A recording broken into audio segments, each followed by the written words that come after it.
Buenas noches, queridos estudiantes. Y esta es como la 11ª vez que voy grabando porque no tengo la suerte de poderla subir a YouTube.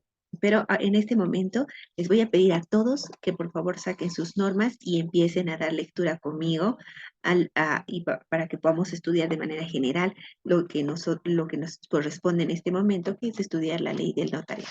Bueno, empezaré comentando que nuestra ley del notariado es una ley bastante corta que contiene 115 artículos, está dividido en 6 títulos.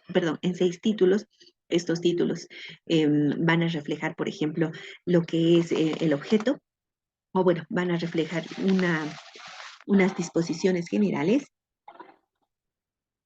Un título 2 que va a reflejar los notarios y las notarias. Luego nos va a hablar del servicio notarial, nos va a hablar de los documentos notariales, nos va a hablar de la vía voluntaria y por último de un régimen disciplinario. A ver, rapidito yo les voy a decir qué contiene toda esta norma. Toda esta norma contiene primero en su objeto, nos va a decir, bueno, en sus disposiciones generales nos va a decir para qué es el objeto de la ley. Luego nos va a hablar de los principios por los cuales los notarios y las notarias deben desarrollar sus funciones. Sin embargo, nos va a dar un contenido mínimo de las definiciones por las que nosotros vamos a guiar nuestros actos. Eh, También nos va a hablar en un capítulo 2 de las notarias y de los notarios. Nos van a decir a ver cómo se ingresa a una carrera notarial, cuáles son sus derechos. Por ejemplo, ustedes los notarios tienen derecho a que se les pague por sus servicios, tienen derecho a presentar su renuncia cuando ustedes vean por conveniente, pero también tienen la obligación de abrir, por ejemplo, su oficina como 8 horas. Entonces, ese tipo de elementos nos van a describir en este título. Luego nos van a hablar de sus atribuciones y de sus prohibiciones. Nos van a hablar que también existen notarios que desarrollan sus funciones dentro de oficinas de gobierno y también notarios que van a desarrollar sus servicios dentro de las oficinas consulares. Unos van a depender del Ministerio de Relaciones Exteriores internacionales y otro va a depender de los gobiernos departamentales. Cada uno de ellos va a dar su arancel, va a aprobar su arancel, pero estos dos van a estar disciplinados mediante la norma 486-83, que ella nos va a establecer el régimen disciplinario para los notarios que desarrollan sus funciones en estas dos oficinas y también los otros notarios que tienen sus oficinas dentro de todo el territorio poblacional a la que pertenecen y son posesionados y constituidos, ¿no?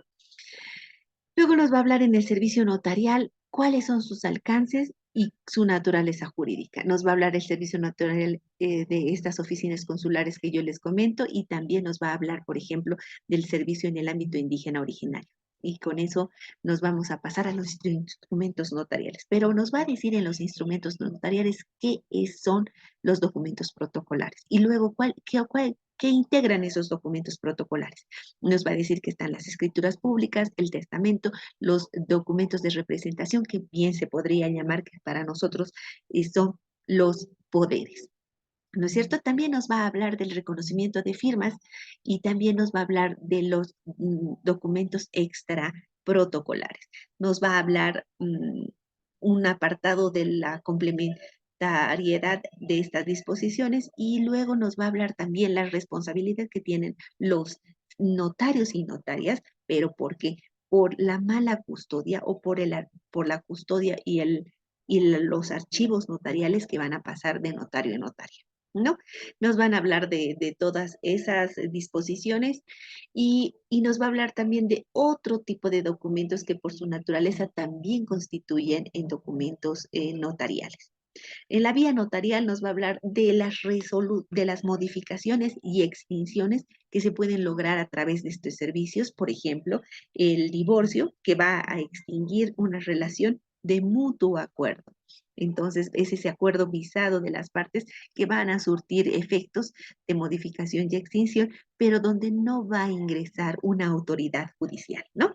Entonces, eso es todo lo que va a contener nuestra norma, pero sí. Pero en último apartado nos va a decir el régimen disciplinario. Nos va a establecer en el régimen disciplinario, por ejemplo, nos va a decir qué son las faltas graves, las faltas gravísimas, las faltas leves, cuáles son sujeto de apelación, el sujeto de apelación serían tanto las gravísimas como las graves, y la que no es sujeto de apelación serían las leves.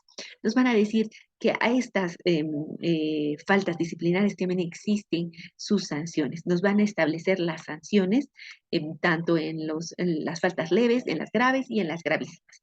Bueno, eso es todo lo que va a contener nuestra norma, ¿no? Y cuando hablemos, por ejemplo, del testamento, nos va a decir qué requisitos necesitamos. Pero en todos estos estudiantes existen dos importantes condiciones. La primera es que todo el sistema notarial está basado primero en la solicitud que van a realizar los interesados, y esta solicitud que van a realizar es de mutuo acuerdo o de un acuerdo o un consentimiento que sea totalmente válido y espontáneo y de forma libre por los usuarios.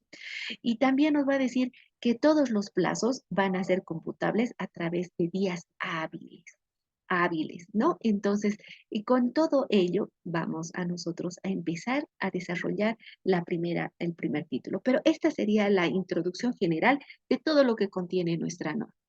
Estudiantes, voy a grabar, voy a parar acá y les voy a enviar esta primera grabación para que ustedes tengan una idea completa de un panorama general de lo que contiene esta ley con sus 6 títulos, que está dividida en 6 títulos y que contendría todo lo que yo acabo de mencionar.